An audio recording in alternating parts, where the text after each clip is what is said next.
Há uma frase de um pensador francês bem provocativa e bem interessante, que a palavra filosófica não captura o desejo. Pelo contrário, né?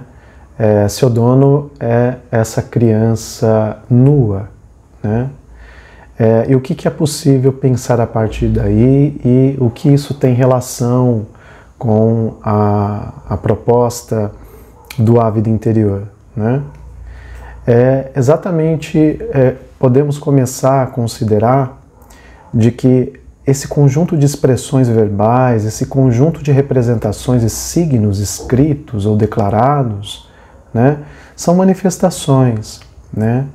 Ou seja, raramente nós vamos conseguir, se é que vamos conseguir, exercer com profundidade processos de autoobservação, de autoconhecimento e de autoaprendizagem numa mera leitura de um conjunto de termos e palavras.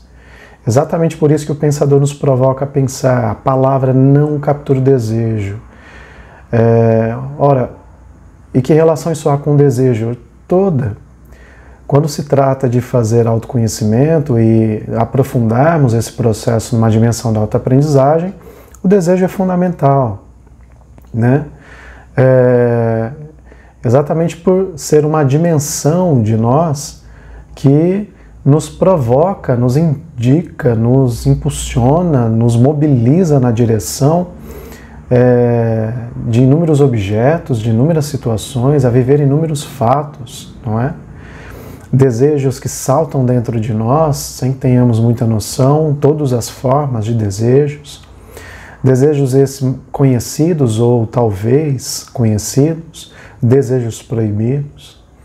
Ou seja, o desejo é essa dimensão, é essa potência e ao mesmo tempo essa dinâmica que dinamiza e nos mobiliza na relação com o mundo, com o outro, mas sobretudo consigo, né?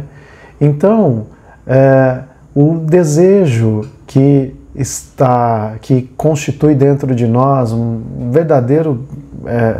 verdadeira relação de inúmeros traçados, né, de vivências, de atos e fatos que nós vamos vivendo ao longo da vida, vai nos dando um indicativo de uma série de questões, de uma série de situações que dizem respeito ao nosso período de formação, né?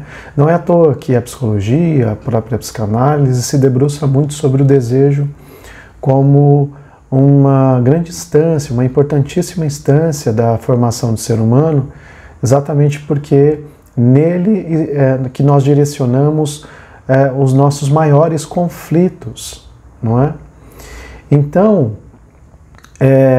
a filosofia, esse exercício de filosofia, a partir do pressuposto de que filosofar é apenas ler textos escritos por pensadores para realizar essa investigação, é extremamente limitante, né?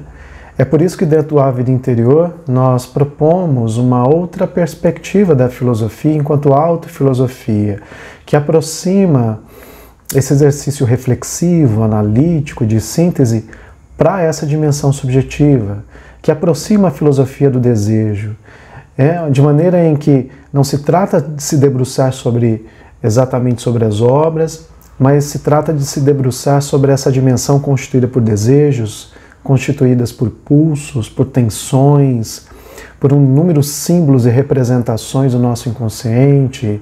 Se trata de pensar a própria infância, a história de formação, se trata de pensar o próprio corpo, ou seja, autofilosofia, se trata de pensar a si mesmo.